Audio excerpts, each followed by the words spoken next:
Hey, Newsa-Cast listeners. Just want to give you a little information about the mission of the Newsa-Cast. Our mission stems from the mission of the Red Smith Banquet, and that mission was to support youth sports in the Fox Valley.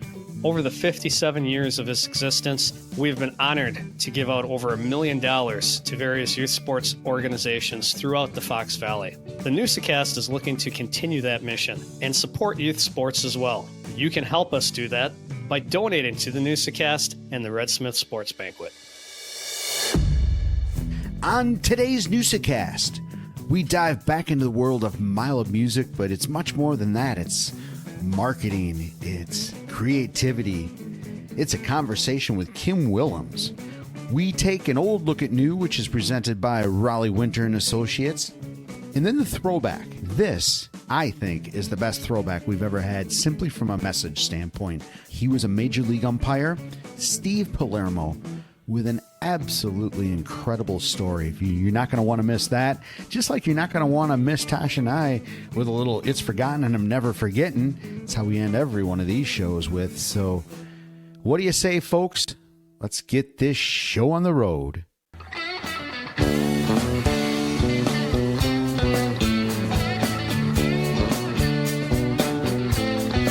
Welcome to the Newsa-Cast. What is a Newsa-Cast? It's where we bring local folk stories to life through conversation.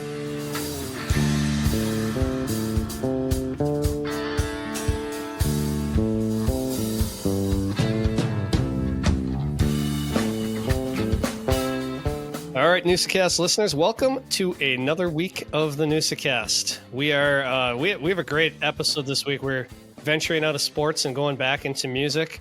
We're not that far away from one of our favorite events in the Fox Valley, and that is the Mile of Music. And we're lucky enough to have Kim Willems, now goes by Mauthe, one of my former students who does social media and marketing. And it was great to catch up with her and to learn some more about behind the scenes of Mile of Music. No, you're right, Tosh. That was a cool dynamic of it, you being a teacher of hers. And we nerded out a little bit on music and social media and just marketing in general. It's kind of an odd fascination that at least I have. But I wanted to get one thing out of the way right off the bat, Tosh, and that's 316 days until the NFL draft. I just want to make sure I keep you up to date on that. Thanks. I have a countdown in my bedroom that flashes every 30 seconds. Just like the St. Patrick's Day, right? Countdown clock. Yeah. Yep, I have a countdown clock as well. I got a miniature version that Lambeau Field has. It takes up half my room, but that's okay. That's right. I know that keeps you up. I know you're excited. That's going to be a long 316 days for you. It is definitely going to be a long 316. Yep. Oh, wow. Well, Tosh, I guess I'll have to suffer through. Yes. One thing that's not long is the high school spring season. And it's coming to an end right now. Obviously, as we record this here today, Thursday is all the state division 1 through 4 is all being crowned. They're chasing that gold ball out at Fox City Stadium. So good luck to those teams. But Menasha in particular, we did them on the Noosa Minute this week. They had a heck of a run. They made it to state. They lost to the number 1 seed, De Pere. But kudos, congrats, tip of the cap, as Vin Scully would say, to those kids for sure. Great season. Yeah, you know what? It's always fun to see local teams make a run, and they did an excellent job at the end of the season here. And just a great way to finish. I mean, the only better way would be taking home the trophy, but they did a nice job and represented the Fox Valley very well. Yeah, it's a tough thing about sports, right? It's just there's only one winner at the end of the day. And speaking of only one winner, we have to also congratulate Nina on making a nice run in lacrosse. Made it all the way down the state and lost a tough one as well to Middleton. But what a great run again at the end of the season for Nina to take it all the way to states and first WIA state championship for lacrosse. File that one away. That's certainly going to be a trivia question at some point that you'll win some bar trivia from. But no, absolutely, Tosh. I mean, to make it to state is huge. To do it in the first year, the WIAA, Marsh did a heck of a job with that team, led that team. And, I wanted most of my experience with Nina as an official was with Coach Zilski, who a lot of these kids played for. So he definitely deserved, congratulations on this as well. He built that program. You got Chris Green, and there's a lot of folks there, and we had Chris on a lacrosse in an early Newsa-Cast, and of course we had Marsh a few weeks ago. I mean, that's if you haven't heard that or don't know what we're talking about, check it out. Lacrosse is huge, but yes, congratulations at the end of the day to Nina. They lost to a tough Middleton team. They lost a tough game. Right. They to be frank, they should have probably won that game, but congrats regardless. And the inaugural year, the WIAA and Sun Prairie Stadium was a beautiful venue for this. So yeah, Tosh, but the way the lacrosse season works, you play the state championship, and literally the next day, that next Monday morning, you go on. If you're a player, if you're a kid, you're going to play summer ball. And I know Big E plays, and we've had Coach Zadraga from Lawrence, who is running the Construct lacrosse program, which is a summer program for the kids. And I know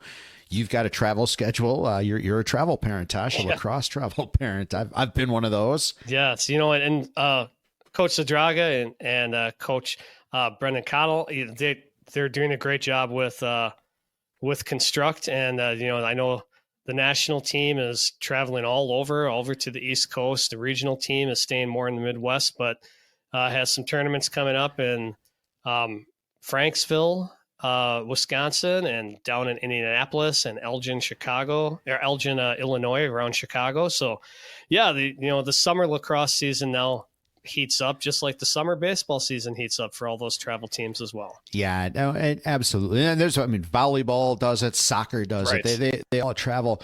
The one thing I would say that I love about lacrosse, it's a little bit more folksy, a little more homey. When you go to these tournaments, I love the fact that there's a team village. Everybody has their 8x8 or 10x10 tent. They all get set up, and there's 3 lacrosse teams, Construct teams down there. All the families will be together. It's kind of the central hub as games are going on, and everybody brings food. It's all kind of part of the atmosphere. It's a kind of a cool thing that's a bit one of a kind to lacrosse, I think.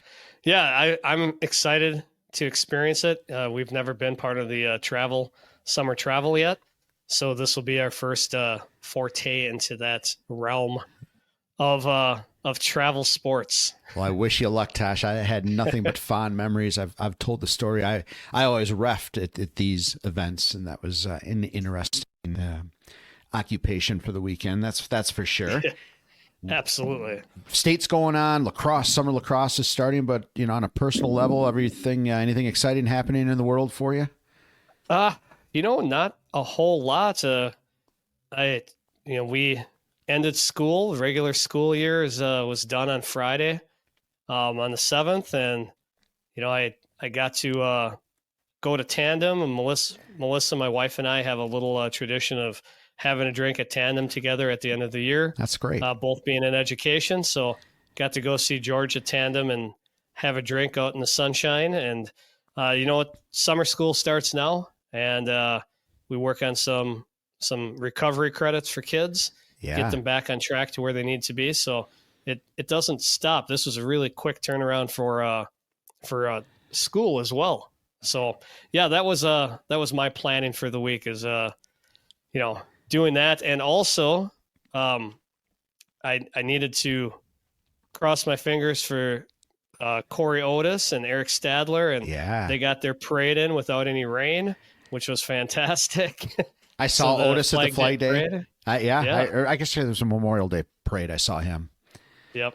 So the Flag Day parade was just last weekend. Yeah. I did not make it to that, but I know they always do a great job. So what an incredible day for weather. I couldn't make it. I had to work, but I thought of them because I was doing a mail route pretty close by, and it rained that morning, and it rained pretty good. But literally at 1:30, it stopped. Yep. The sun actually came out, I think from 2 or 2:30 on. It was actually got kind of warm. Right. But yeah, during as they were, Otis leads the startup, right? He's right there at Morrison and Wisconsin directing the no gaps, Tosh. And I don't think there were any gaps. So probably not with Mr. Otis running the show. Yeah. How about yourself? Anything exciting? Yeah, the only thing I actually did, I rediscovered something that I love to do. And I kayaked down the Wolf River. There was probably 10 letter carriers that we all went and hung out together. And floated down or paddled down the Wolf River. That's something I had never done before, but obviously just being in nature is pretty cool. And, you being a weather geek, Tosh, we actually have had, I've asked this question because I was a little amazed. I was able, as you were, it was a high water, you could actually literally kayak through the forest. I mean, I was around trees and wow. It was pretty trippy without tripping, Tosh, if you know what I mean. It was pretty cool. So I know. I talked to our good friend Tim Landwehr up at Tight Lines as well, and he said that the river's running wild. It's pretty high. They have some high spots where they're basically taking those drift boats through the rapids, and he said, yeah, it's pretty high right now, but some good fishing. So that's good. And I know you're working on, we're going to get one or a couple of the guys on here at some point and talk about that. Cause that's such a fascinating way of life. One, to be a guide, but two, it's something that everybody should do. I mean, reconnect with nature. Right. Absolutely. So that should be fun. We're working on that, and hopefully I can get Tim and a couple guys together and we can have another excellent episode just like we have this week. Yes, absolutely. Well, it's time we move on to that, to an old look at new, and to our interview with Kim and Tosh. We'll see you on the other side. It's that time again, once again, for an old look at new, brought to you by Raleigh Winter and Associates, celebrating 55 years. Did you know that in 1962, an Appleton junior high school teacher with a strong work ethic started a residential realty company? His name, Raleigh Winter. 3 generations later, the Winters still hold true to a strong work ethic and an excellent reputation in the community. Today, Raleigh Winter and Associates remain actively involved in providing retail, office, and industrial users an affordable, well-designed working environment through the creation and/or acquisition of quality real estate in the Fox cities and even beyond new. So what do you say? Let's take an old look at new.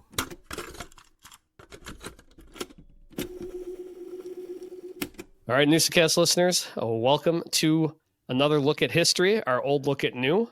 We're going to dive into the Northeast Wisconsin as best we can. Joe, what are you looking at for your old look at new this week? Well, Tosh, I'm bringing back the streets. Thanks to the Appleton Library and the Appleton Historical Society for helping me out with this one. But Ritker Street, it's a small little tiny street. It's on the south side, runs off of Lincoln. It's not very long, over by Reed Golf Course, but it's named after Anton Ritker, and he was a longtime proprietor of the Appleton hotels. In fact, he brought one of the first hotels to Appleton a long time ago, back in 1893. He opened the first hotel, 3-story hotel, and it's one of the first ones in Appleton. And Appleton has always had great hotels. Tosh, we know that. The Red Smith Banquet obviously held at the Paper Valley Hotel, and I remember my dad talking fond memories of the Conway Hotel, which was kind of over near with the where the library's being reconstructed in that neighborhood. That also, Tosh, you and I talked malts some time ago. The Conway Hotel had according to my dad, a great malt counter back in the day as well. But we're not talking the Conway Hotel. We're talking the Ritker Hotel, and Anton, who came to us from Illinois, found his way up here to Appleton, and like a lot of guys back in those days, he was a proprietor. He did many things and was responsible for shaping Appleton in the late 1800s, and so much that Appleton decided to name a street after him. That's pretty awesome. All right, that's pretty awesome. Joe hitting the streets again. Right. All right, fantastic. Again. Tosh, how about you? What are you taking a look at? Well, I'm going to go back to July 9th, 1915. And in 1915 in Waukesha, Wisconsin, on July 9th, legendary Wisconsinite was born.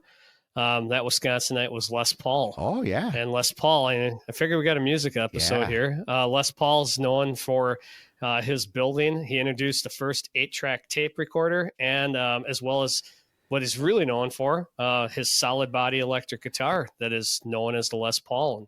And now is marketed by Gibson. But, his guitars have been played by everybody, including such greats like Eric Clapton and Jeff Beck and Jimmy Page. Yeah. Waukesha, Wisconsin's own Les Paul. Wisconsin has a rich music history. You forget about it. Les Paul, and I just heard the other day, Liberace, was born here. But yeah, Les Paul guitar. I mean, there's not many more legendary guitars than a Les Paul guitar. No, absolutely not. And he actually did some recording too, with his wife. Her name was Colleen Summers, and they had some hits like "How High the Moon," "Via con Dios." Those both reached #1 in the 50s. So, nice.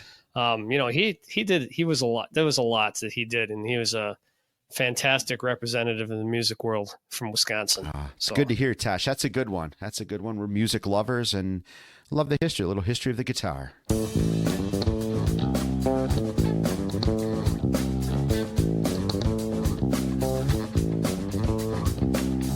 Hey, Newsa-Cast listeners, welcome to our interview with Kim Willems, who now goes by Mauthe. She was just recently married. I have a connection with Kim, not only through Mile of Music, but also because she was a student of mine and at Appleton East. So we catch up and talk a little bit about Mile of Music and her job as social media and marketing and everything that she does for the excellent event that we have here in Appleton. So sit back and enjoy some of the inside takes on the Mile of Music. Well, we're happy to have you. I mean, I don't know if you know much. I mean, you know Tosh, but I mean, we're huge music fans, sports fans and all that. I've known your dad a long time. Mm-hmm. We had him on this podcast. I went back and listened to it. It was December 14th.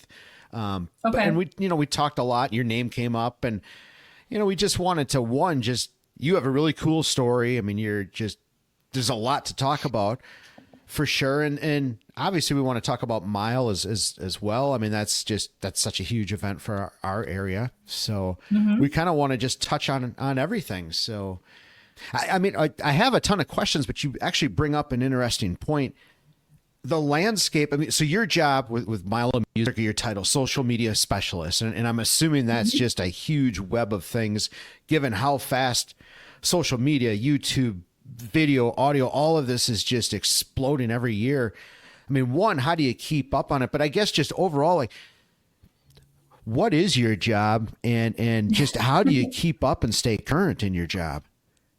I mean, how much time do you have? Exactly. This is a long form podcast. So we could go a day and a half. So my full title is social media events and promotions coordinator. So that's a whole lot of, it includes a whole lot of things in that. Big part of my job, obviously, is social media. Also working with traditional media, so radio, TV, doing things like this. And then also volunteer coordination is probably the second biggest part of my job, especially right now, getting people to register. So I took the volunteer coordination task on probably 6 years ago. I should probably actually figure out how long it's been, but so it's a really fun challenge for me just to, organize all the volunteers, get everyone signed up. I've made it relatively easy for myself in terms of getting people signed up. Right. But, then the things come up during the festival, and I'm the one communicating with people that things are moving around or canceled, or, if we run into weather issues, knock on wood. Right. But yeah, that's a fun challenge for me throughout the year as well. And then to your point about keeping up with social media, it's really been interesting because I think when I first started with the Mile was the first year. And so we really focused on Facebook, Twitter, and Instagram. I would say Instagram being like the newest at the time. It was probably only about a year or two old. And now I would say we focus primarily on Facebook and Instagram. But then, you've got TikTok coming in, right, and you're trying to post on there and learn all the nuances of each of those platforms. We're on 5 different platforms and they're all different. So it's, kind of challenging to keep up with, but it's a lot of fun to kind of figure out what people enjoy seeing from us. It's interesting you say that because we've found that out as a Newsa-Cast. We're basically started over with our socials. And you're right. Every single one of them have a nuance, and none of them are the same. So, like you have, I was looking, you have 11,000 followers on Instagram. That's pretty good. That how many years did that take to build to that, would you say? Yeah. So one thing I like about the fact that I've been with the festival the whole time is I've basically seen it from zero. So that's been kind of cool. I didn't start the Facebook page, but I started working on it when it was less than probably 500 followers, or likes or whatever they called it at that time. So actually it was at mile 10, so 2023, that we hit 10,000 followers on Instagram. So that was really exciting. It was kind of a cool moment because I actually hounded one of the people that I knew that didn't follow us. And I was like, you can be our 10,000 follower. So that was really cool. We got to kind of see it flip. And, obviously there's room for growth, but we're working with what we have, and we have a great audience right now too. Yeah. I'm assuming you have a pretty creative mind, and we always hear the term content creator, but you really do have to be a content creator for all of these different platforms. I mean, is that a challenge? I mean, is that something you enjoy? Like, how do you go about creating content? That's a great question. I think it definitely comes and goes in waves, creativity wise, which I think most people who have a creative brain would definitely say. I really started out wanting to write. So I like doing a lot of writing. We do a lot of blogs. We do a lot of email blasts. So creating those things definitely is fulfilling for me. And then also we work with a lot of photographers and people who are creative. So they kind of help me be more creative in a sense, because Sure. I can't always be out there creating content, but I can go in and look at the 500 pictures we have from a photographer and say, these are the ones I want to post, and this is my caption. Right. So I would say that's more my interest. I'm not always super fond of, being in front of the camera, making a TikTok, things like that. So I'm trying to get better about that. But have you put yourself out there on TikTok? I mean, have you held the camera or have somebody film you? I have a couple times, at least on Instagram. I'm not sure about TikTok, but maybe we'll get there this summer. Yeah. Yes. We do a Newsa minute. The Newsa team agreed that we should do a Newsa minute that goes on TikTok. So this mug is on TikTok, believe it or not, at 54. Oh. That's great. Yes. All in the name of social. Kim, when you were in high school, did you get into a lot of the marketing classes and things like that? And was it something that you were like, yeah, this is something I might want to do in the future? Or was it like, yeah, maybe in college, or, when was that point when you knew that this was something kind of cool for you? Yeah, I did not take a single marketing class in high school. I was not in any of the DECA or any of those other extracurriculars, but my dad always had the marketing firm, basically as long as I can remember. He started it when I was 5 or 6. And I kind of went through that, I don't want to do what you do, bratty, from basically age 6 to 20. And then I went to college. I went to UW Milwaukee, and I initially majored in the program is called JAMS. So it's Journalism, Advertising, and Media Studies. So my first semester there, I knew I wanted to go into journalism. I was more so thinking the J of journalism for my program. And then I took a 101 class. They kind of went over every aspect of the program. And I was like, oh, I kind of like this advertising thing. And, I kind of was talking with my mom about it. My mom also worked in PR for a long time. So it's kind of in my blood, in a sense, whether I wanted it to be or not. And then my dad would come pick me up from school. And he said he saw the light bulb moment where I was like, oh, I kind of like that and I like this class. But I didn't want to, come out and say that Right. because when you're 18 and stubborn, Can't you do don't want that. to do that. Right. Like you can't tell your daddy's right. But, eventually I was like, I think I'm going to focus on the advertising PR side. Seems like a good fit. And ended up changing, or not really changing my major, changing my emphasis. And then I think that was right after my freshman year. So I had to take a couple of classes sophomore year, but then I was well into the program. And then my dad was like, hey, we're starting this music festival this summer. I was working a serving job back home for the summer, but then I also interned with Mile. And then I went back to school after that first Mile. And I ended up interning with the communications department at UWM. And then after I came back from school, after I graduated, came back and started working for Mile again. Your dad had mentioned it must be during this time that you were actually running the social accounts from Milwaukee. Yep. Yeah. There was one year that I kind of, since I had my internship at the university, I was like, well, I can kind of help out, but I'm not going to do both. But yeah, and then when I was at school, I would, occasionally jump on and post and kind of work with the team at the time who was doing the posting. And I'm like, we should be doing this. So yeah, it was kind of interesting. I guess I kind of forgot about that part of my life. Yeah, it goes quick. What makes, in your opinion, what is a great post? What do you look for? You're sitting down and you put together a post. What are you doing? What are you thinking through? That's a really good question too. I think sometimes I'm surprised by the things that we post that end up doing really well. Even still, I mean, just certain things pop off. And if I, especially with TikTok, I'll use as an example, I'll see a trend and I'm like, oh, we could do that. And then it doesn't get a lot of views, but then I'll post something else randomly and it just kind of grows a little bit more.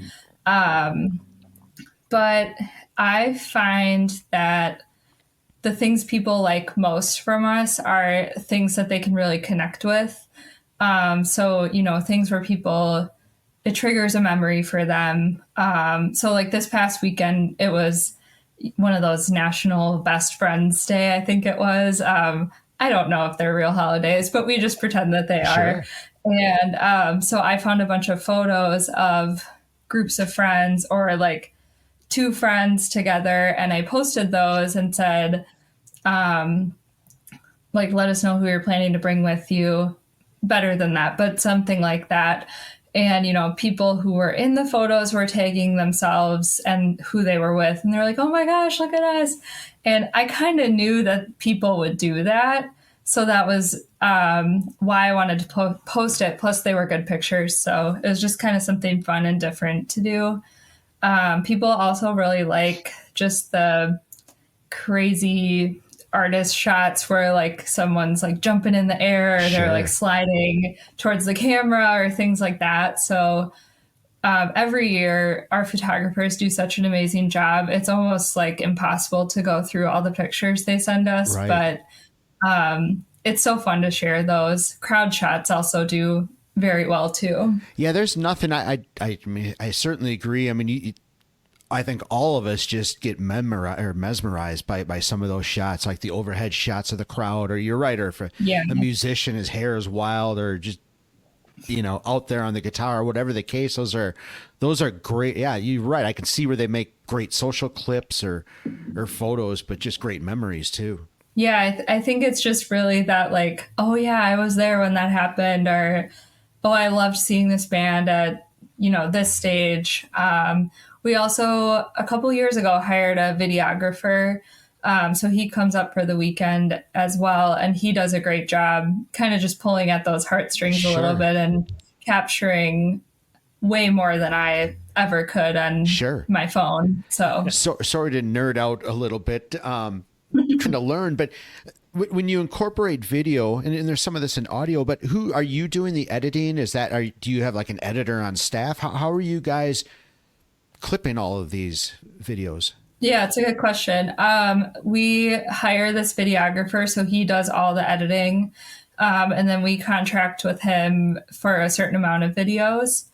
And then we're working with him this year so that he can give me a content library, essentially. Sure. So then I can edit some clips together, for TikTok, for Instagram. But yeah, he's awesome. His name is SJ, and he's out of Milwaukee.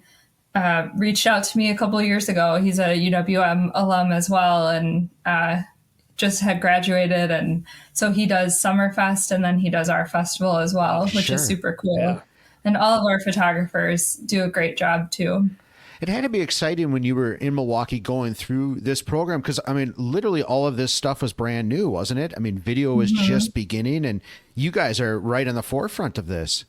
Yeah, it was. I can't imagine how much the program has changed even in the amount of time that I've been out of college.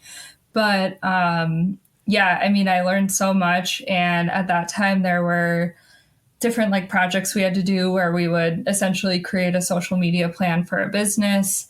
And there were a lot of businesses at that time who were like, I have no idea what to do with this. So that was always a lot of fun too, just to, kind of develop different strategies for businesses. And sometimes we would send them to them and sometimes they'd end up using it. So yeah, definitely a ever-changing world, it's fun and definitely has its moments too. Oh, I'm sure.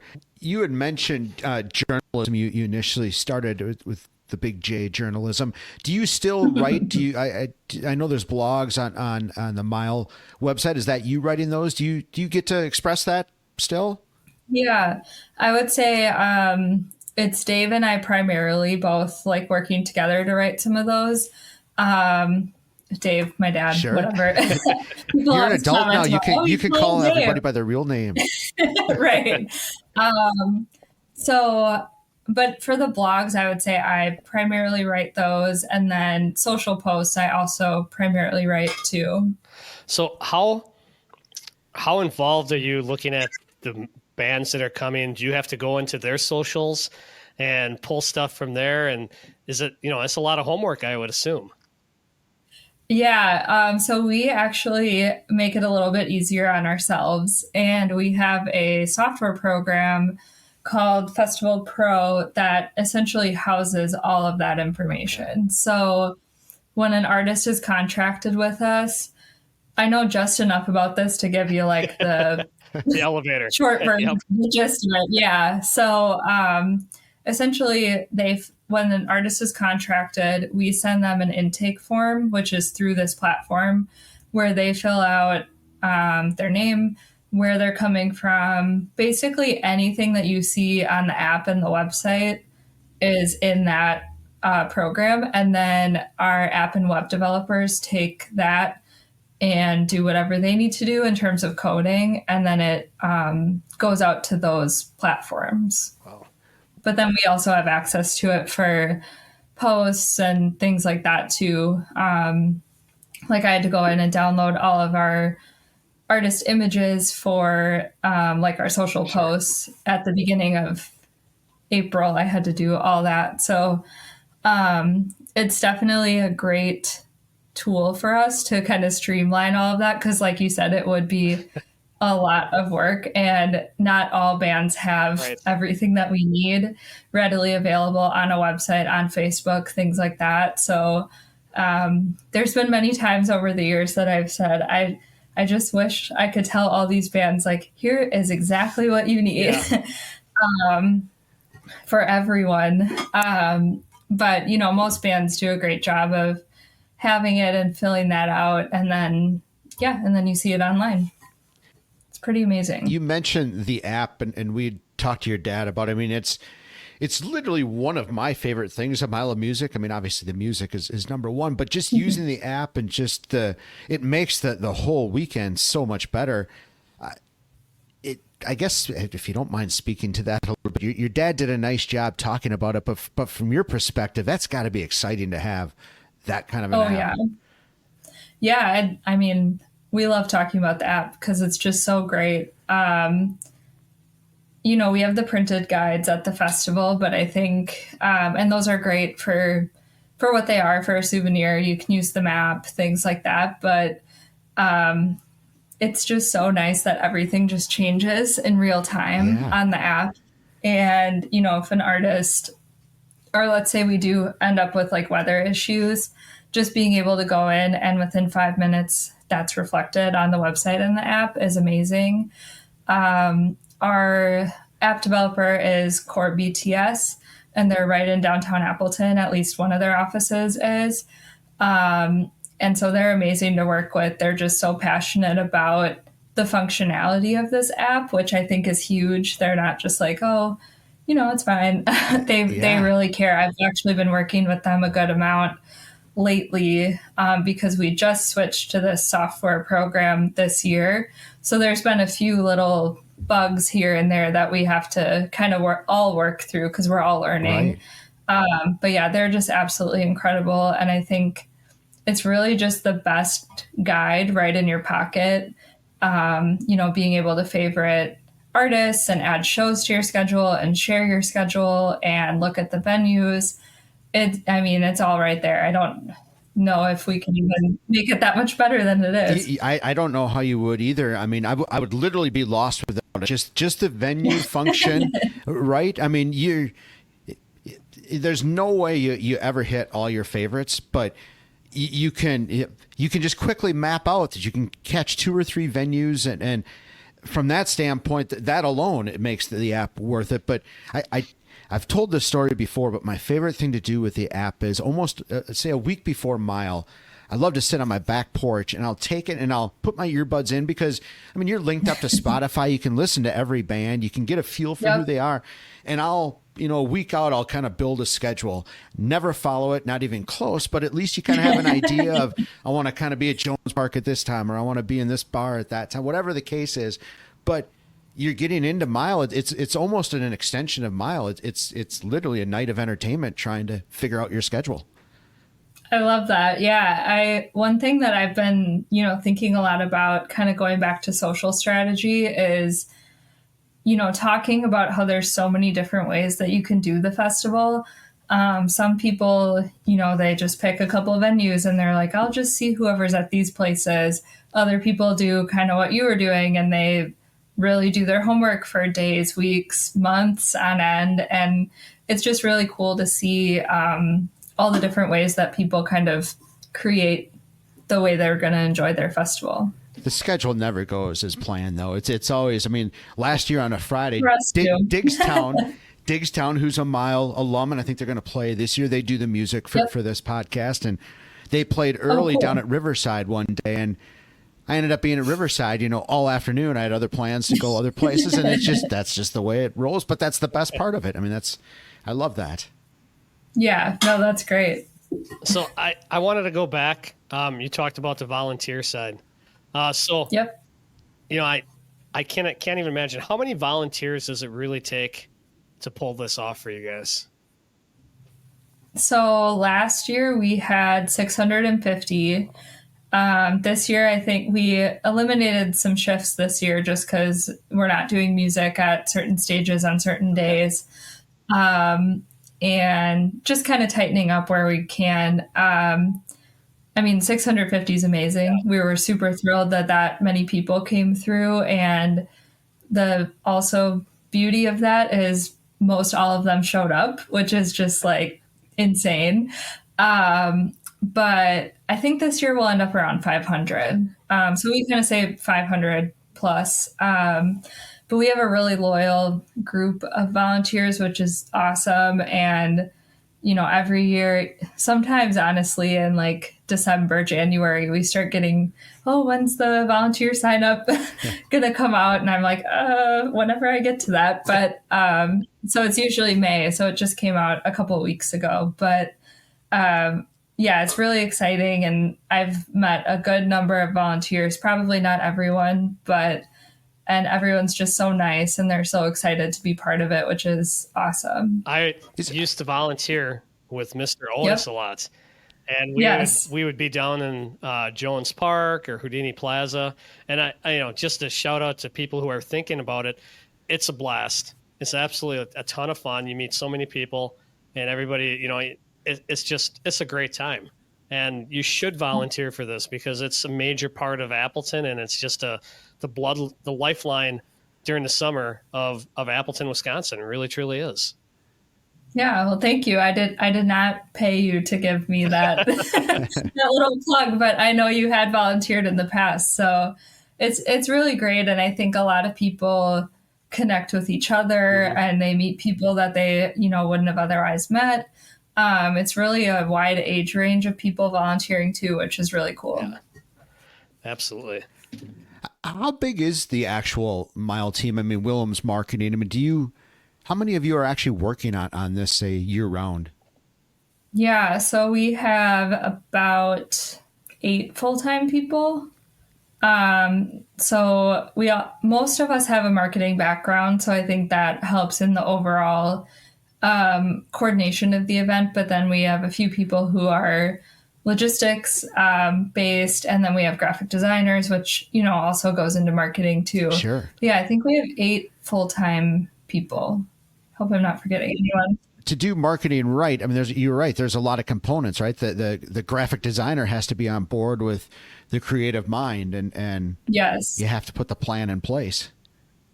Yeah, because I'm not creative in that artsy sense, but in our graphic designer, we have one who helps out with all of our merch, and then one who helps out with like all of our signage and social graphics and things like that. Of course, they work together too. We're a team that works really well together, and no one's sitting there like, oh well, I'm not doing that because it's not my job. Right. But I will not be doing graphic design though, because I can't. But yeah, so those two did an amazing job. Clayton, one of our graphic designers, just started in April.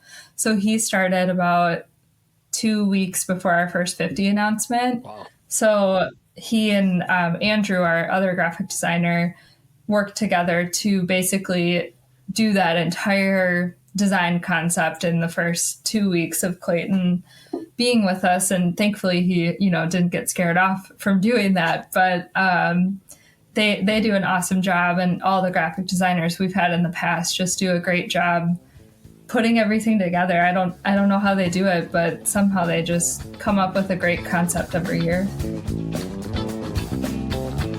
Hey, Newsa-Cast listeners, you can find every episode on Apple Podcasts, Spotify, or YouTube.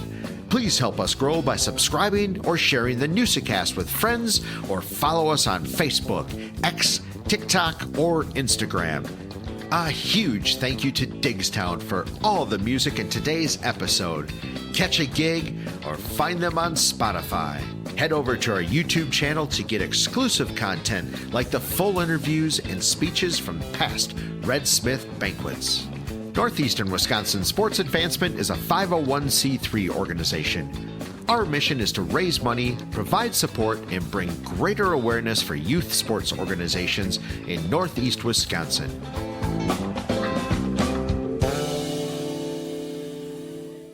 You mentioned the artist announcements, and that's an exciting part as well. You do that really well, and Yes.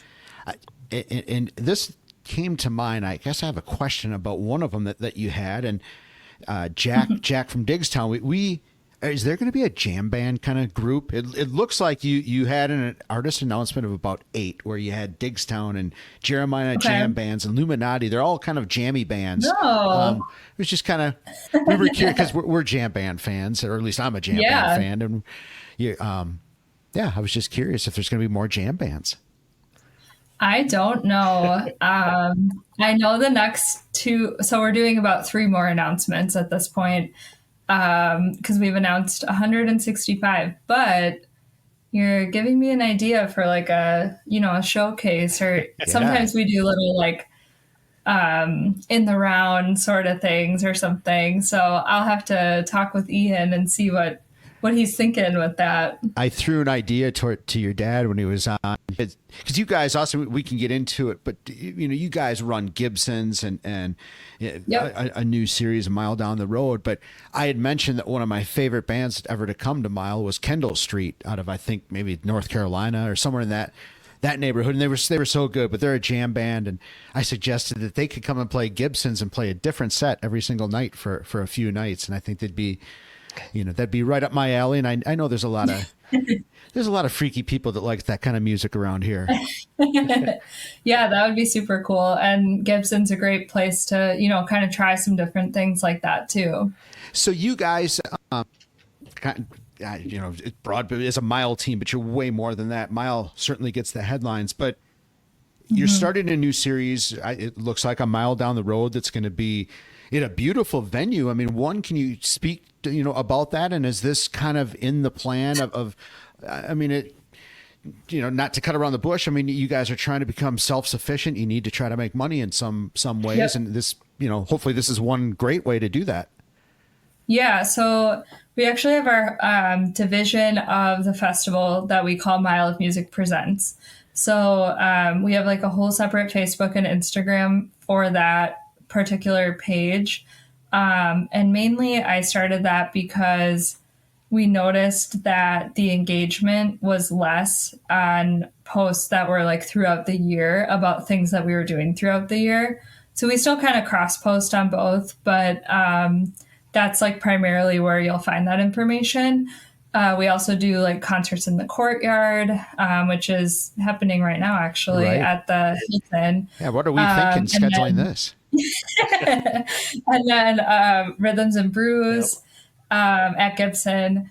So a mile down the road is an exciting addition to that. The venue is just absolutely beautiful. It's going to be a really great show. Flagship Romance, people just love those two, and Girl in the Gun as well. So I think those two duos paired together in that space is going to be really cool. I know we're planning to do 2 or 3 more of those shows at the Crystal Ballroom. So that will be later in the year. I guess it's already June, but at some point in the second half of the year. Sure. But I think it holds a lot of potential. The Crystal Ballroom is very cool. I actually just got married there recently. So that's awesome. Yes. So I have a little bit of a bias towards it, but so it's actually owned or now operated by Eric Krieger, who's one of our artists, and his wife, Dana. So and she has a dance background. She owns a dance studio that's in the basement of the venue. So I think with, having that connection to the mile with him, and of course they've been bringing their kids to the mile since the start. I think it was a natural, hey, let's try this a mile down the road series out and then just kind of see where it goes from there. Maybe we'll expand to other venues in the Fox Valley, Green Bay. I don't really know exactly what the future holds with that, but I think there's a lot of possibility because there's a lot of really cool spaces for music in this area. That's so true. And that's one of the things that you do really well actually at Mile as well is you have really creative and well thought out venues, whether it's somewhere at Lawrence, whether it's a back alley, but now extending into the community, because you're right, there's some incredible buildings, incredible spaces that people will come to see music. That's proven over and over. Yeah, and we get a lot of requests too, so I think it will kind of open that up to, even though we can't do it during the mile necessarily, because it kind of goes against the whole idea of it like being walkable and things like that. But if we can, I don't know if as long as it sounds good, and we have space, for seating or standing, I think pretty much anything is possible when it comes to getting into some of these spaces. Yeah. So we've mentioned, your posts are awesome. I follow you on all, I think pretty much all your posts, except I still don't do Facebook. But do you ever get a chance just to sit back and listen? And just sit back and enjoy the mile, or are you just like constantly thinking and constantly like involved? It's a bit of a mix. It kind of depends on weather, I would say, is the biggest factor, because there were a couple times last year we had like perfect weather last year, and I feel okay saying that because I think we've all convinced ourselves that like it's probably not going to happen that way ever again. But I just felt like last year, it was mile 10. It was just like, oh, it's, so nice out every day. So there were a couple nights that I like went out and just kind of met up with friends, or, got to sit back and just like absorb it all in a little bit more. But I think you're more on the right track, that usually it's like, go, go, go. Where do I need to be? What do I need to be sharing? Right. What am I not doing? So, which is fun. I kind of view it as like, okay, we're putting this on and the community's enjoying it. I enjoy that too. Yep. Yep. And I get to meet a lot of the artists too, which is a lot of fun too, and kind of become friends with some of them over the years. So if I ask the reverse question, you being the social media specialist, I mean, I'm sure, and there can't be many, I wouldn't think, I don't know who would do this, but I'm sure you get some negative comments on social. Mm-hmm. People are pretty callous behind a screen. How do you deal with that? Or do you just have thick skin? I mean, how do you handle bad comments?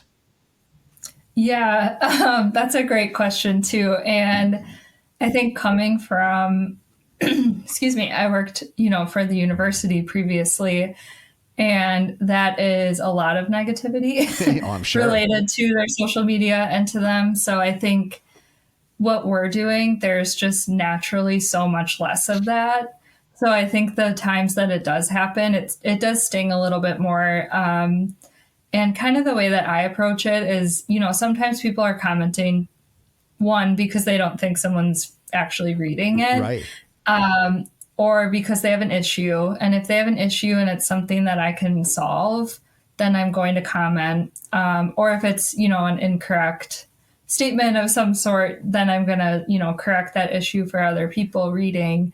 But I would say thick skin is definitely something that I've developed over the years. I would say that COVID was a big turning point for that. After we canceled the festival in 2020, you're just opening up a can of worms at that point, especially that point during COVID where, people had their different opinions on things, and we knew what we needed to do and said it. And then I was just like, all right, I'm going to walk away from my screen for a couple hours. And so I think after that, not a lot gets to me the way that it used to. That has to be a really good feeling, though. You're right. To respond to somebody that's not expecting a response, solve the problem, and you become the rock star.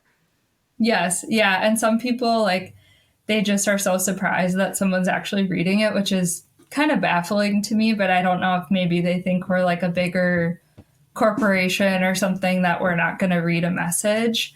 So then when we respond, a lot of times they're like, oh, thanks.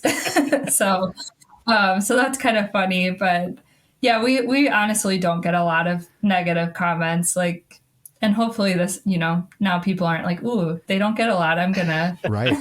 I'm gonna go on their page, but we really don't get a lot of trolls or whatever you want to call them. Well, for the 4 people that you probably got that didn't like it, I mean, honestly, there's absolutely nothing to complain about with my music, even the weather. Right. I mean, it's yeah.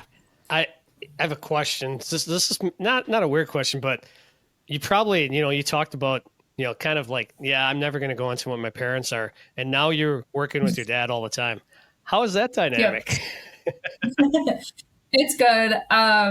There was a while right after college where I was living at home. So it was a little bit different than, I think, just hard to separate. And I think he would say the same thing too. So I'm not blindsiding him by any means, but no, we have a good dynamic and we get along really well, which he would also say was not always true, when I was a teenager and stuff. So, which a lot of people who know both of us, especially our working relationship, they're like, I can't imagine you guys not getting along. And I'm like, well, You didn't know me when I was 14, but which is probably for the best. But yeah, no, we have a really good dynamic. So that helps a lot too.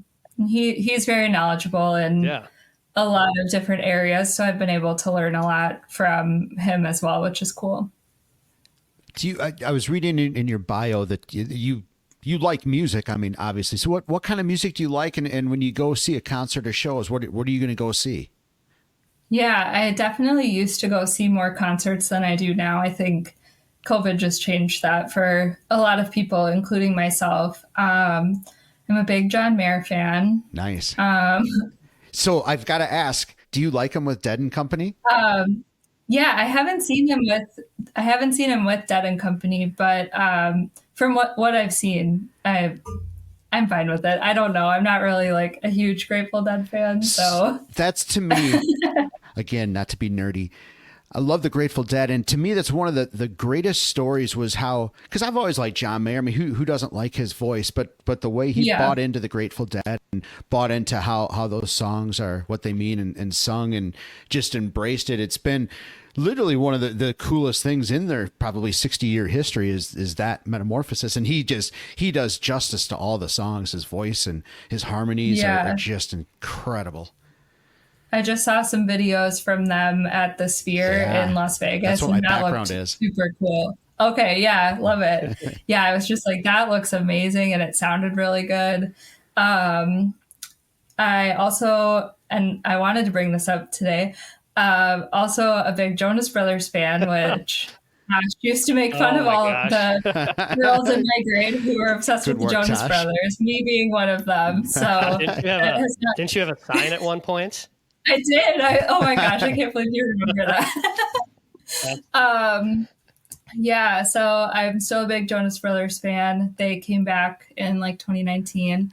My approach with the Mile is knowing that I'm not going to get to see a lot of the artists.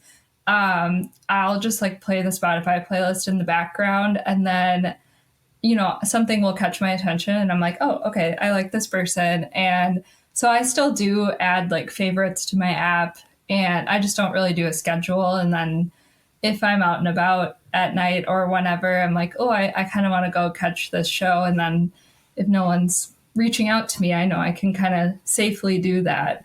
I really like music that has a lot of guitar, and also just like, more funk based music. So, I always like exploring who's coming to the festival or other festivals.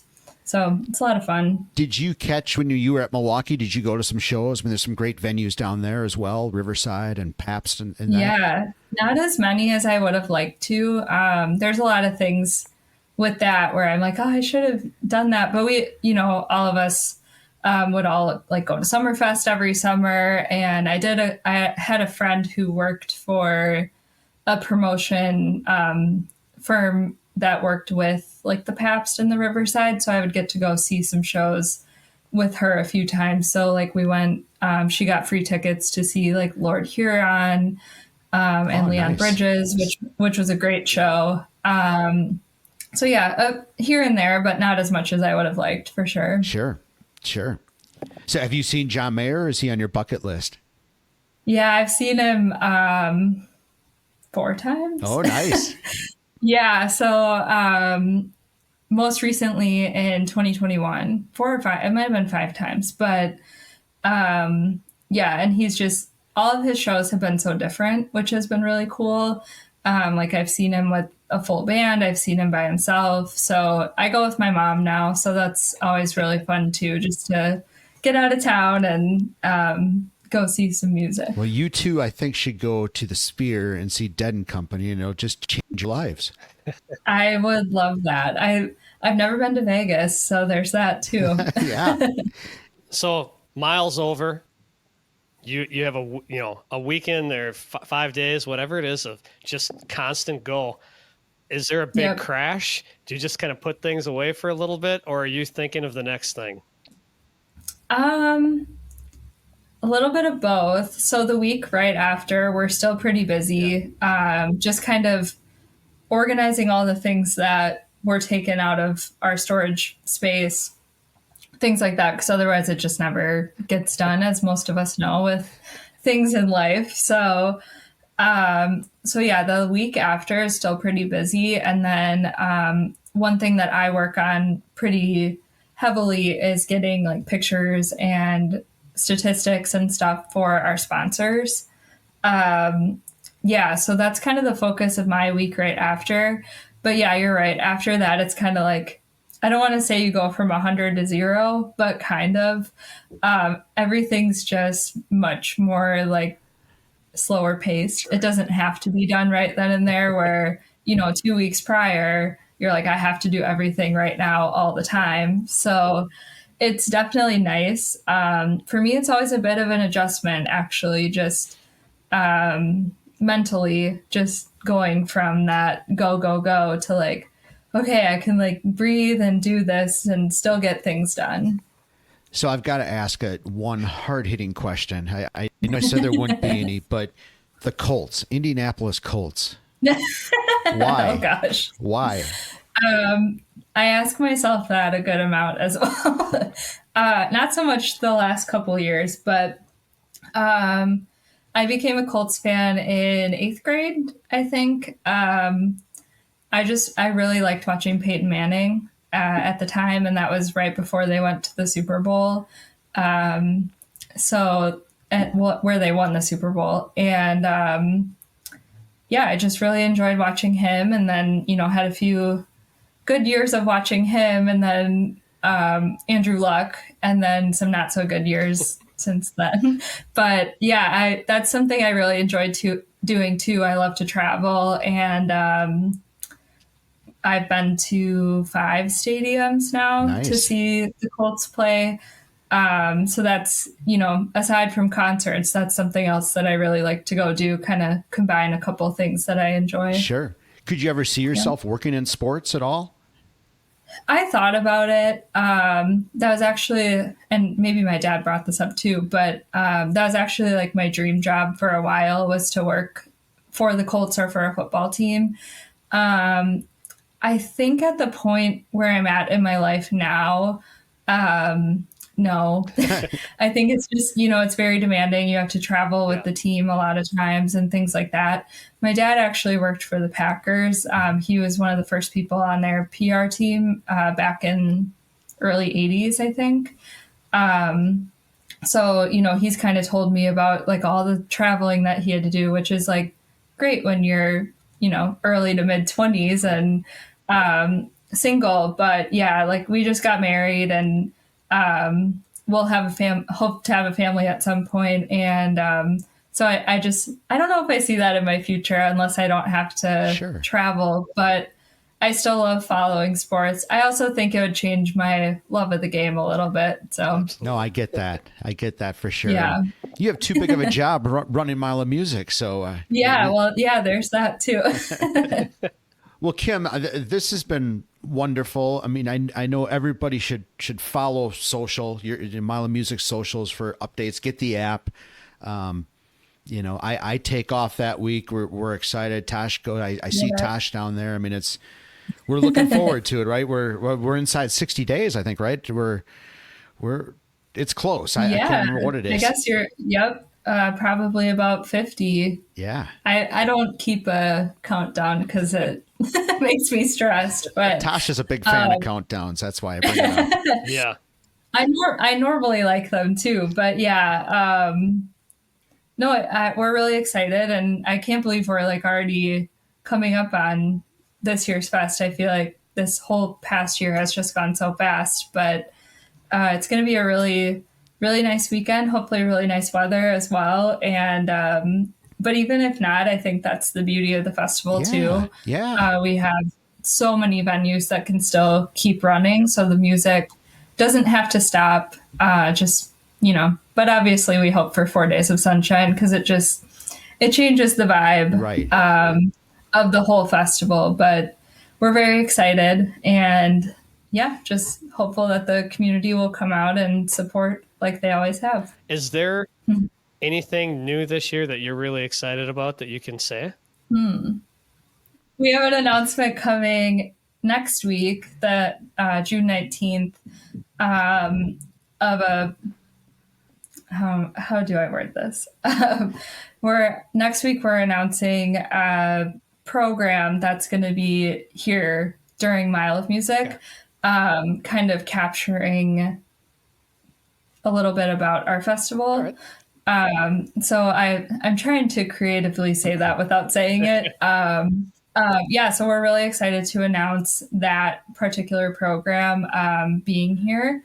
And we'll have the bus again. Okay. And then I think all the venues are pretty much the same, which is cool. And we'll just have some different experiences like we always do. Bose will be coming up with like a listening room lounge. Okay. And then also a little like product showroom, which should be kind of cool too. And they'll do some pop-ups in there, I believe, too. Nice. So I'm sure there's way more that I just can't think of right now. But, we always try and do even some like small twists on different things. We'll again be focusing on the listening rooms. So I think we'll have 12 or 13 of those. There's always some little surprises that we try and throw in. Well, and people too should, and I'm not going to rehash it. Your dad did a great job explaining it, but if you love this festival and you enjoy the weekend, buy a Music Maker badge or buy some merch, things like that really help you. But you do have now a new option, right? Of I don't know what to call it, a badge, but the Music Maker, and then you have one that you can purchase for a year that has some different opportunities with that as well for year-round music. Yeah, so we have, this was our first year doing 3 different options for our Music Maker subscription. So we have our deluxe, which is most similar to what we've done in the past. And then we have our festival only, which is just for that Wednesday for First Songs showcase to Sunday. So that was a nice addition, I think, for people who are coming from out of town or have friends who are coming from out of town. But then we also have the premier level, which is a bigger level of support, and that, you get free admission to select shows at Gibson, this A Mile Down the Road show that we were talking about earlier, other showcases like that. And it's just like a really good way of supporting the festival, while also supporting kind of the year-round stuff that we're doing. Right. In a sense, that's kind of like a little bit of a built-in audience for us, knowing that there will be interest there. So we can try some different things with the Music Makers as well. And merch is great too. We just put on our website. It's really cool. It's like a little Bluetooth speaker that has like a design of ours on it. And then we also did a poster of all the first 10 years artists. So it's mile 1 through mile 10 in alphabetical order. Our graphic designer, she did a great job, because that took a long time to alphabetize, to organize, to proof. And it's huge, as you can imagine, but it's really cool. So those are our first 2 items of this year's merch that will be up, but we'll have everything else up probably in the next month or so. No, that's great to hear. And obviously there's booths scattered throughout that week as well. And like you said too, I mean, it's so great now to see your plan being implemented we'd mentioned this briefly, but your Gibson shows that's a fantastic venue. You're right. The sound is incredible. The lights are great. Just the atmosphere. It's a great room to be in. And you're using, there's a lot of great shows that are coming through there right through the year round, really. Yeah. It's a little bit more difficult in the summer when there's so much going on outside, and like, it's just, it's summer in Wisconsin. It's what we look forward to all year. But I think Dave has done a great job of curating a lot of those shows, along with Aaron and Gary, who do sound there, and Jordan. And then Jake is the bartender, and he does a great job with drinks too. So no one can complain about that. But yeah, they've really curated a nice, whether it's a listening room venue. And I think a lot of people, feel really comfortable there, which I think helps a lot too. Right. It's such a cool venue, and I'm glad that it's kind of come back to life a little bit after, being all the different things that it was before it was Right. Gibson, and just keeping that history alive a little bit too. Obviously not in the way that it was with cars, but I think just keeping that Gibson name is really cool too. No, absolutely. And it's, I love the functionality of the dual stages. You're right. Because a little intimate listening show is pretty cool. And Yeah. I don't know. I remember seeing a Porky's Groove Machine show there, and it just was Oh, rocking. yeah. It's fantastic. Yeah, we did over New Year's. We did, it was 4 days of shows, and it was because the Packers were in town on New Year's Eve. But, and it was really cool. We did acoustic one night and then a more rockin' show the next night. And then I think on New Year's Eve, we did a matinee, which was kind of cool. And I think a lot of people appreciated, there's that pressure on New Year's Eve, like, oh, I got to go do this and I got to go here, or I don't want to do any of that. So I think a lot of people appreciated being able to come to the matinee and either go out for dinner after or, go home. Right. or right. whatever they were looking to do. So that's something that we would look into again. And kind of like you were saying with the Kendall Street Company, those are things that we can do at Gibson where, it's a 2-night thing and you're playing 2 separate sets or whatnot. There's just so many options with the dual stage setup there. No, absolutely. And I mean, you guys, we've used this before. You're setting the vibe and the live music. It's being an Appletonian my whole life. It warms my heart to see how the music scene here. It's as good as it's ever been times 10. Oh, well, thank you. That's our goal. So, and I'm not a musician myself, but Me either. I love hearing that from people and from music fans too. I think that's been a really big goal of ours, is just putting Appleton on the map, because we know that it's special here. Yeah. And we just want to show everyone else that too. And it's rubbing off. I mean, I'm tomorrow night, I'm going to a show at Poplar Hall. That probably doesn't happen without Mile of Music and Right. the Commodore Club and Deja Vu and all of these. They all have different intimate settings. That's just great places to hear and listen to music. And a lot of them are local bands. You talked about how you kind of like funk music. I discovered a new local band called a bit of a weird name, but great name, Stanktown. But it's just filthy funk, it just comes right through your chest. And that's, I always love the descriptions that funk bands have for themselves. Yeah. They're always just so funny. but no, I don't think any of that stuff necessarily happens without Mile of Music. So that's from our perspective, that's been the coolest thing to see over these 10, 11 years. Yeah, thank you. It's, definitely been a work in progress, and I think there's still a lot of ways that we can improve a number of different things. But I think we're, so far really happy with the way that things have gone, and I think hopefully we can only get better from here. Well, and we as music fans, Tosh, right? I mean, we've got to step up too, right? And buy a music maker and things like that. So that's in order for this. I mean, you guys love doing what you're doing, but at the end of the day, it takes money to do all of this. So we have to step up as well. Yeah, and we do have a nonprofit now, which I think is another great avenue for people who want to give in a tax deductible format. Obviously, check with your accountant on that. But that was a request that we'd gotten for a number of years. Takes a number of years to also set that up. Sure. So we added that in 2021, called Appleton Community Music. And they specifically help fundraise for all of the artist performance fees, because all of the artists do get paid. And then also for artist lodging. Not all of our artists get lodging. The local ones that don't need it aren't offered that, but we do offer lodging to the artists that are coming from out of town. So Obviously, those are two very large expenses that we're incurring right now. So this setup of the nonprofit is to hopefully alleviate some of that cost. So that has really been helpful to work with them to fundraise specifically for those purposes too.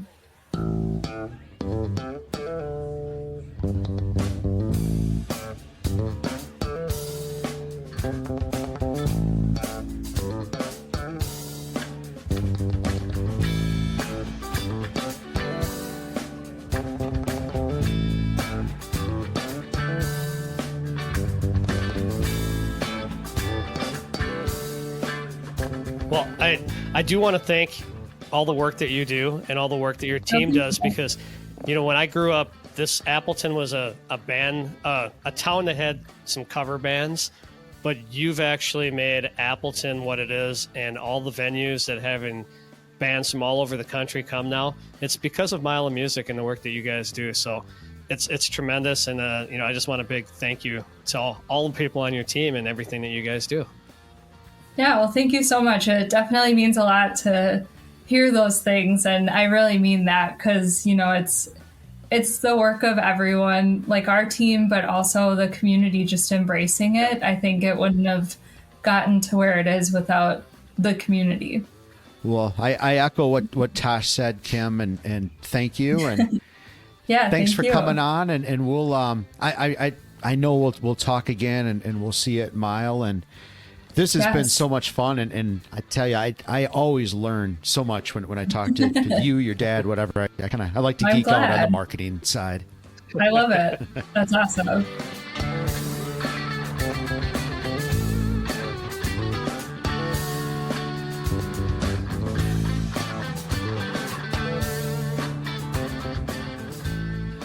Well, Tosh, I am super excited for this throwback. We as you know, we have a lot of great ones in our catalog at the Newsa-Cast YouTube channel. But of all the people to come to Red Smith in 1993, we had a really, really special guest receive the Nice Guy Award. It literally should be named after him for what he did. But his name is Steve Palermo. He was a major league umpire. One of the best, really, major league umpire. He was always ranked really high. Had a great personality. If you think of Gene Sarator as an NBA or as a college official, that was Steve Palermo. They had the same look. They're Italian. You know, that's them. They're great officials. But he came in 1993, Tosh, and he had a pretty incredible story. I'm sure a lot of folks aren't aware of it. Yeah. In 1991, he was having a late night dinner in Dallas, and two servers who had just left were mugged, and he chased after the attackers, and he was shot, leaving him paralyzed from the waist down. And he eventually was able to walk again with the help of a cane and continue his recovery. But that obviously ended his umpiring career. Right. So in this. So on the podcast, you're going to get a shortened version. He actually makes a really long speech, and he covers everything. He talks about being shot. He talks about what happens in the hours right after that. His wife is there, with him. She traveled with him, and he also has absolutely epic stories about Lou Piniella and Billy Martin and Earl Weaver. I mean, these are just.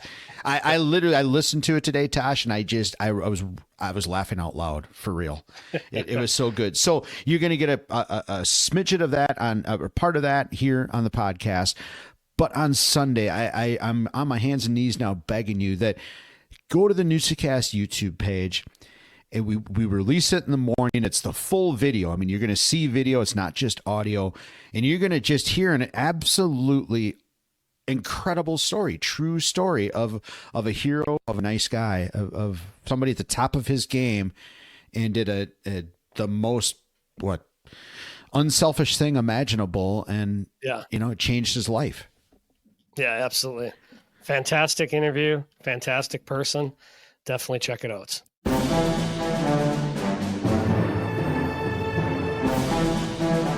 Red Smith Sports Awards Banquet Throwback.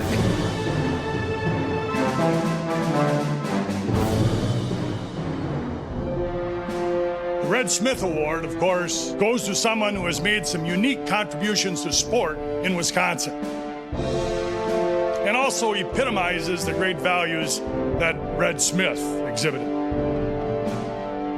Let's give a Red Smith welcome. Please join me in welcoming our 1993 Miller Nice Guy Award winner, Mr. Steve Palermo.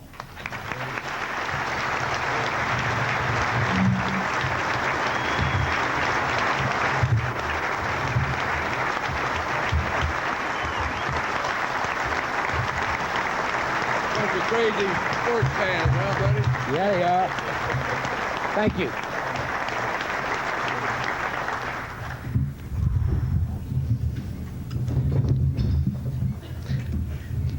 Jerry Kramer just hollered. There's some kind of crazy sports fans, aren't they? You don't make it easy on somebody to get up here and accept an award, do you? Sitting here with Carnesecca, Wysocki, Palermo, all the Italians all in one row. Is that a planned thing, or is that a little discrimination just putting us all together, Bob? As Jerry was saying, you should be very proud of the things that you do here, what you've accomplished here, the young people who represent you here, because they are our future. I've been to quite a few banquets. As you may well guess, all you have to do is just get shot once and everybody invites you to their banquet.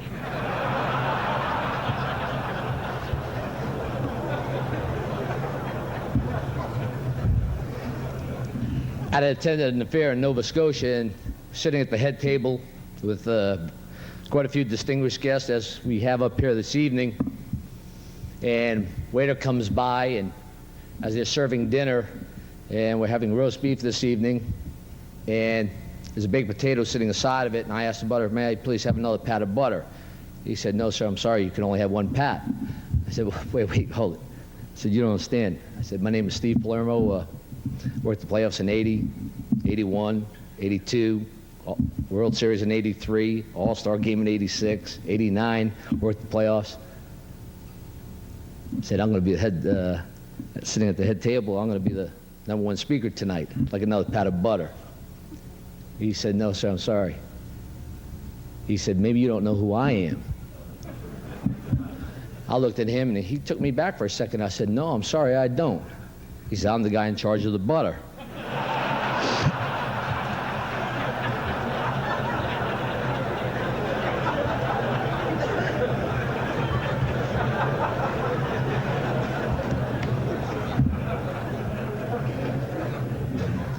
Now, that's a psychological ploy we have as umpires. We try to pull that on people. And dealing with players, we do that too. We wear an awful lot of different hats, and you have to, in the occupation that we have. You have to be an attorney where you choose your words very, very carefully when explaining a play. You have to be somewhat of a law officer out there to keep control, law and order. You have to be somewhat of a psychologist. You have to know what makes these people tick and how you can handle them and to disarm them, so they don't get too carried away and end up getting themselves thrown out of a ball game. One thing I hate to do is to write ejection reports for players. I mean, that's just a long, tedious thing that takes up time when you're on a flight to get a guy fined $100 or $200 when he's making $3.1 million. It really doesn't correlate there. It's not, doesn't make a whole lot of sense. I thank you very much. I think it's an oxymoron or a contradiction in terms, or it's a conflicting statement to have an umpire come up here and receive a Nice Guy Award. Doesn't make too much sense. But after talking with Danny Ornstein and him convincing me, believe me, they won't yell at you, they won't boo you, I decided that I would acquiesce and say yes to appearing here, not really realizing that this probably is the greatest function throughout the Midwest, if not the country, as far as banquets go. I want to thank you all from both myself and my wife Debbie for treating us royally ever since we have gotten into town. We've been treated first class. This is a first-class town, a first-class operation. I know what the fans of Milwaukee and Wisconsin are like. I've dealt with that for 15 years, 16 years in the big leagues. This will be 17 this year. I'm not a former American League umpire. I'm an inactive American League umpire at the present. We'll be...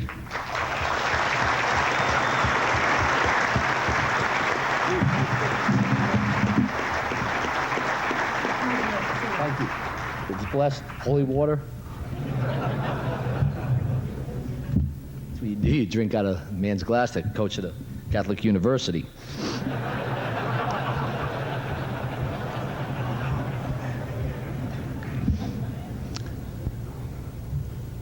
I guess there's only one person in this room who hasn't been introduced tonight, and I'd like to take that opportunity now. As Bette Midler says in her song, she's the wind beneath my wings. She's a champion. When I was shot down, 4.5 hours, and this happened in the middle of the evening or early, very early in the morning, as is an umpire's lot, we don't have our 7 o'clock dinner, or your 7 o'clock dinner is our 11:30 dinner. That's the lifestyle that we lead. She was informed that I got shot at 3:43, or was it 3:47, Debbie? I don't know, you've got that one pretty well down. That I had been shot. 5 hours later, she was standing at my side as they wheeled me out of surgery. She has been by my side ever since. We were married 5 months previous to the accident or the shooting. For better, for worse, for richer, for poorer. But nobody ever said it was going to be this bad. But she stood right there. I would like to introduce you to my very lovely wife, Debbie.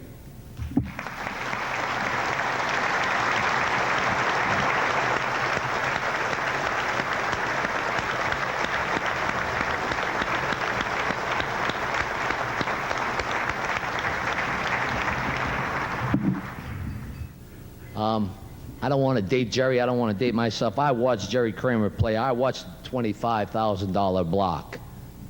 And I was a Green Bay Packer fan because of Vince Lombardi and the way that he commanded respect. And everybody talks about Coach Lombardi. It's never Vince or Lombardi. It's Coach Lombardi. And the great respect and the reverence that he had. Commanded, not demanded. And here, in this room, you all command respect. Each and every one of us commands respect. People ask me, would I do the same thing over again? Well, I liken it to any and everybody in this room, and I would put the challenge out to anybody in this room.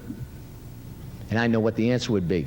If you were confronted with the same situation that we were confronted with on July 7th of 1991, there is no doubt in my mind that if somebody came running through this door and said that there were two ladies being held up, that you wouldn't up and off of this table and out the door that you would go. There's no doubt in my mind, because you're all good, solid people, very strong citizens. That's what makes this function so great. That's what makes this town so great. Yeah, I know, that's what makes Milwaukee so great, right? And Wisconsin so great. You are tremendous people. You owe yourself a hand as well as giving us a very nice and rousing applause all night long. So I was just sitting in the hospital bed in Dallas, Texas, going through rehabilitation. Somebody, and we've had thousands and thousands upon thousands of letters and cards, phone calls, flowers, gifts. It's just been majestically overwhelming how people have treated us throughout this entire ordeal. This letter that I received came from a person that told me not to give it up. To keep on plugging away, that they would one day soon see me back out on the baseball field again. This letter has stuck with me. When I attend banquets like this, I read this letter to people. I draw on it as a source of inspiration. It is very motivational for me to read it from time to time to remind me as to what my quest is, and that is to get back on a baseball field in the major leagues. And I will do that. Just like this person in these corresponding years, it chronicles his life. And at the bottom, it has a caption. I'd like to read the chronicalization of his life and what he went through in order to where he got. This person had failed in business in the year of 31. In 32, he was defeated for the legislature. In 33, he again failed in business.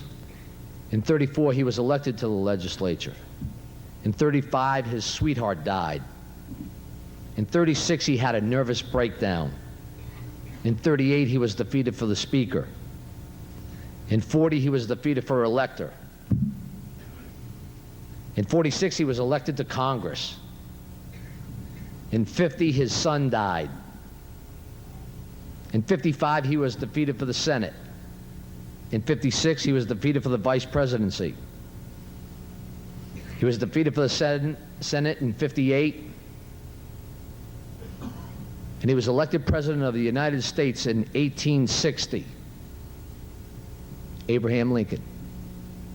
And the caption, never admit defeat.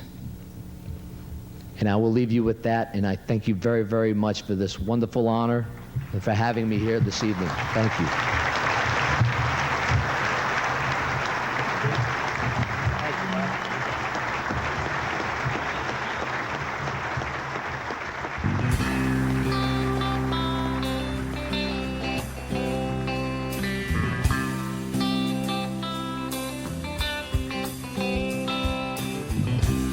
All right, Tosh, another great throwback. And remember, folks, you can get those on the Newsa-Cast YouTube channel. We come out with a full version every Sunday, but certainly you can catch there up there all the time, along with the Noosa Minute and all kinds of other content. So we would really, really appreciate it if you'd like and subscribe to the Newsa-Cast YouTube channel. Well, Tosh, as we end this show, what do you say? We'll play a little It's Forgotten and I'm Never Forgetting. So how about you? What are you forgetting in this day and age, Tosh? Well, this past weekend, Kaukauna ended, they ended their winning streak. Yeah. 108 games. Hell of a run. So I want to say the end of streaks. I mean, we've all been part of them. We've all watched them, whether it's the Brewers, whether it's Kaukauna softball, whether it's Kimberly football. Everybody hates the end of a streak. Yeah. And they're always tough, but it's one of those things where hopefully you can build on it and start a new streak the following year or the following game or things like that. So even though it's tough, it's always something you want to forget, but there's always something else on the other side of it. For the Kaukauna girls, that's going to turn into a never forgotten someday. They're going to talk about that 108 game win streak is just that just doesn't really ever happen. We have but streaks, Tosh, you're right. I mean, we had the long football streak that Kimberly had that came to an end. It's kind of tough for those classes. I kind of feel bad for those classes. These streaks go on for multi-years, multi-classes, and all of a sudden you're the class that ends it. But nothing to be ashamed of, that's for sure. No, absolutely not. So, Joe, what are you forgetting? Well, Tosh, we had talked about this in the past. My job being a letter carrier, I never knew that you could be attacked by birds. And, I think the other day a couple of episodes, we talked about robins and red-winged blackbirds. Well, I've got one to add to the mix, Tosh. I got attacked, literally dove by a crow. And I did not know crows did that. And it was... I think it was a little bit younger crow, but this thing followed me, and no lie, followed me for 4 houses. It would swoop down, hop up onto the next house, just caw at me, and it just circled above my head, like 10, 15 feet above my head. It would not leave me alone for 4 or 5 houses. What did you do to piss it off? I don't know. I walked through the yard, I guess, because it's weird. I kind of approached them, and there were 3 of them. You know how I don't know what they do, but they gather in a tree, and they all, it's called a murder. Right. Yeah, exactly. Well, they were murdering somebody. And they all kind of flew off. I must have startled them, but I guess I ticked this one off in particular because it would not leave me alone. But I have never been kind of attacked, I guess, by a crow before, and now I can add that to the list. They say that they're very smart and they don't forget. So we'll have to see if you get attacked again. But they will actually, if you leave food out and stuff, they'll bring trinkets to you. Really? And it's supposed to be pretty crazy. They're pretty intelligent birds. I've heard that of crows, and I've heard that. Ravens. Yeah. The weird thing about, not this is bird talk, but I guess it will be. Why do they chase hawks? You ever see them like chase hawks through the trees? It's weird. Yeah. Don't know. I don't either. Smart bird, Tosh. Smart bird. All right, Tosh. Well, I'm going to forget birds, but how about you? What are you never going to forget? Well, it's that time of the year for the Stanley Cup games, and our household loves to watch Stanley Cup no matter who's playing. And we've got Edmonton Oilers, who a Canadian team has not won the Stanley Cup since 1993. Wow. And the Florida Panthers. What's cool about this as well is it's the longest distance between two cities playing for the Stanley Cup. It's a 7.5 hour flight between Miami and Edmonton. So it should be a good series. It should be a lot of fun. The Stanley Cup, I mean, it's just, there's no other championship series like it. It's just something about the Stanley Cup that brings out the best in everybody. And it's a lot of fun. So never forgetting Stanley Cups. Yeah, you've talked about the playoffs here in the last few episodes as well, and I've tried to watch a little bit. I've always heard of, you're a much bigger hockey fan than I am for sure, but I've started to try to watch it and try to capture some of that excitement. And it's you're right, Tosh. There's nothing like hockey championships. Yeah. So how about yourself, Joe? What are you never forgetting this week? Well, Tosh, a few weeks back, this maybe a couple of weeks ago, Riverside bar down across from Pullman's, and you talked about Tandem right there, that little corner. I went to see a band called Stank Town. It's a tough name to say. Okay. This is the second time I've seen them in a month, and I got to shout out those guys. I really, really like that band. They're younger. They're filthy funk. They are so good, but they play really cool covers too. They had like some Prince covers, but I'm just never forgetting. I'm never forgetting, and maybe this is more of a shout out. Is Riverside? It's a really great place on a sunny or a warm summer afternoon. They have a nice outdoor area. The sound is good. It's drinks. I mean, you can actually hold conversations. The music isn't necessarily too loud if that's your vibe, but you can step in near the stage and really get into the music if you want and not have conversations. You get the best of both worlds. So I guess that's, excellent. I'm never forgetting that. And Diggstown too. I got to shout out the 28th. Diggstown is going to be at Riverside. I plan to be at that show, and I'm going to enjoy. I think the weather's supposed to be nice that night too. June 28th, Friday, June 28th. And yeah, we're gonna check out Riverside again, and I'm never forgetting. I like checking out shows at Riverside, Tosh. There you go. It's a great place. It's one of those locations too. I mean, it's just that whole flats area is cool. Yeah. It would be awesome if it could even become a little bit, some more bars and restaurants and stuff, and really capitalize on the river front. But what we have down there with Pullman's and Tandem and Riverside and Stone Arch just up the road. Those are fantastic places for sure. Yeah, slow but sure. I mean, that in the next few years, I think it's going to, Union Jacks, unfortunately, what was his name? Fonzie, I think. He passed away a few years ago, and that set empty. But I would think Union Jacks will get developed at some point. And you're right. That's in the housing down there. That's a growing area. So heck yeah. Heck yeah. Well, Tosh, I'm never forgetting that the flats are a great place to be, and I'm never forgetting that the Newsa-Cast is a great listen for all you folks. So we appreciate that. And Tosh, it's always a hoot, I guess, till next week, right? I don't want it to end. Yeah, till next week. Giddy up.